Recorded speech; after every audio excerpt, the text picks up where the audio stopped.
Welcome back. You have been making absolutely incredible progress in this explainer series.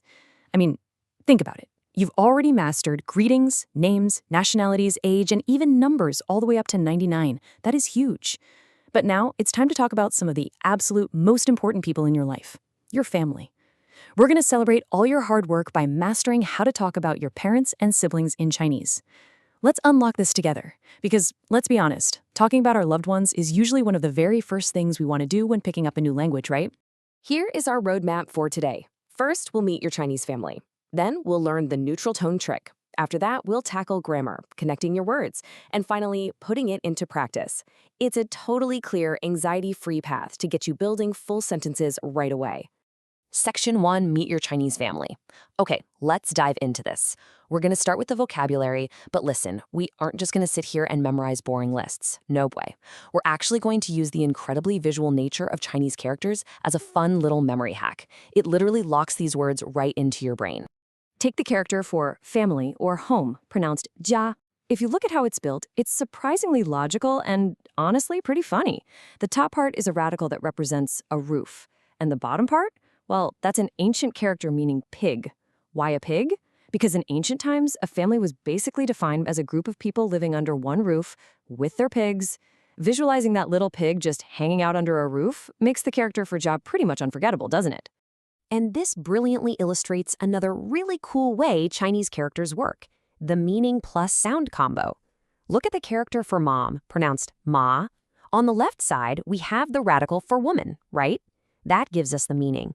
But on the right side, we have the character for horse, pronounced ma. Now, the horse has absolutely nothing to do with the meaning of a mother. It's simply there to tell you, hey, this character sounds like ma. So a woman plus the ma sound equals mom. Pretty clever. The character for dad, ba, follows that exact same building block pattern. The top radical represents a father. If you kind of squint at it, it looks a bit like a hand holding a stick or an axe, representing authority. Then the bottom part is the character ba, which simply provides the sound. So again, meaning on the top, sound on the bottom. Easy. Let's run through our complete core vocabulary for this lesson. We've got jia for family and ren for person.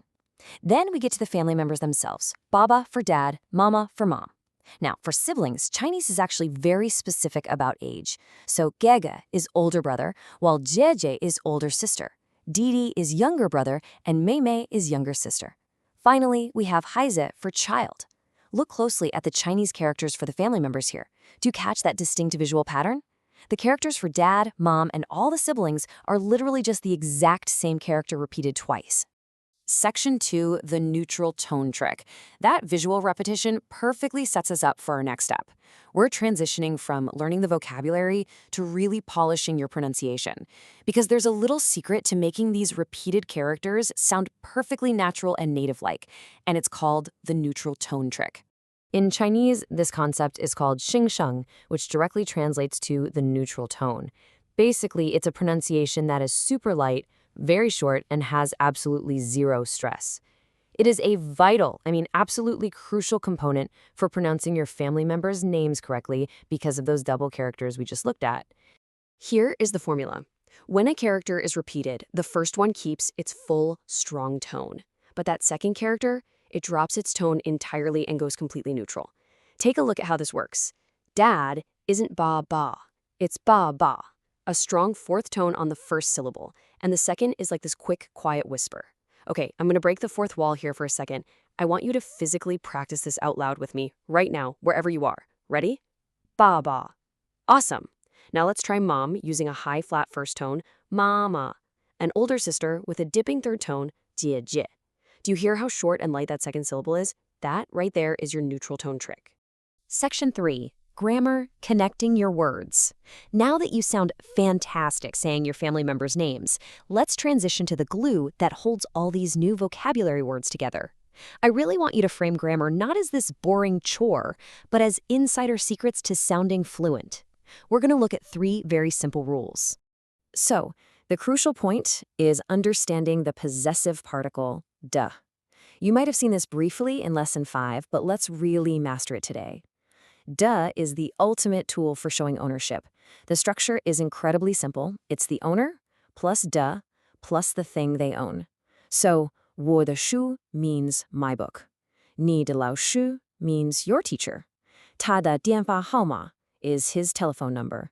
It basically acts exactly like the apostrophe S does in English. Now, what's really interesting here is the native speaker hack for this exact rule. When you are talking about close family members, you actually just drop the day entirely. 我爸爸 means my dad, and it sounds completely natural. Saying 我的爸爸 is technically grammatically correct, but it sounds overly stiff, kind of like you're reading straight out of a textbook. So just say 我爸爸 or 我哥哥. The one exception to keep in mind is if you're talking about someone else's family in a more formal setting, then you'd keep the day to be polite. Like you'd say 他的妈妈 for his mother. Moving on to rule 2, which is how to ask who using the word she. Chinese actually has a brilliant, beautifully simple rule for asking questions. The question word stays in the exact same spot where the answer goes. So if the answer is, he is my dad, or 他是我爸爸, the question is quite literally, he is who, which is 他是谁? You just swap out my dad for who. It is wonderfully straightforward. And our final building block, rule 3, is the word 和, which just means and. It works exactly like it does in English when you're listing people or nouns. 我爸爸和妈妈 is my dad and mom. 姐姐和姐姐 is older brother and older sister. Super simple, right? Section 4, putting it into practice. Okay, this is the ultimate payoff. We've got the vocabulary, we've nailed the pronunciation, and we have the grammar glue. Let's transition into using all these newly acquired building blocks to understand a real-world dialogue. Let's read through this scenario. Person A says, 你好,你家有几个人? Hello, how many people are in your family? Remember our numbers and counting from the previous lessons? Then person B replies, 我家有4个人,我爸爸、妈妈、妹妹和我. My family has 4 people, my dad, mom, younger sister, and me. Notice that completely seamless application of hey right at the end to tie the whole list together. Let's see how this builds as the conversation keeps flowing. Person A spots a photo and asks, 她是谁? Who is she? There's our question word functioning perfectly in a real conversational context. Then, person B answers by dropping the da, just like a true native speaker. 她是我姐姐,她是我生. She is my older sister, she is a student. Finally, person A asks, 他是你哥哥吗? Is he your older brother?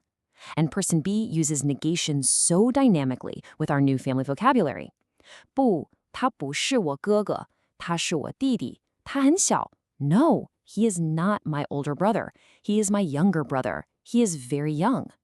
Did you notice how older and younger brothers are totally different words? That prevents any confusion right from the start.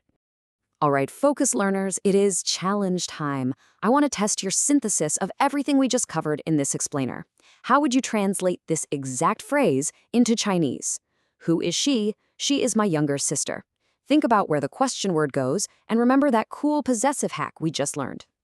And the answer is 她是谁?她是我妹妹. If you got that right, you should be incredibly proud of yourself. You successfully used she in the exact right order, and you naturally dropped the duh right before Meimei. Fantastic job. Let's do a really quick fill-in-the-blank challenge to introduce one last incredibly crucial grammar hack before we wrap up today. The sentence is 这 blank 是我妈妈, meaning this is my mom. Your hint is use the measure word for people.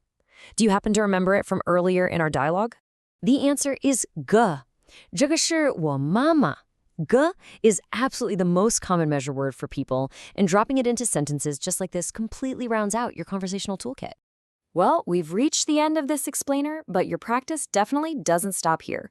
Right now, I am challenging you to introduce your own family out loud in Chinese. Say, 我家有 blank 个人. Fill in the number and then just list them all out. Master this, because when we see each other next time, we're taking things a step further. If you're ready to learn how to talk about what all those family members actually do for a living, you absolutely won't want to miss Lesson 7 on professions. Just think about it. In a few short minutes, you've gone from 0 to introducing your entire household in Mandarin. If you can unlock your family tree today, what else are you going to unlock tomorrow? Keep practicing that neutral tone trick, and I'll see you next time.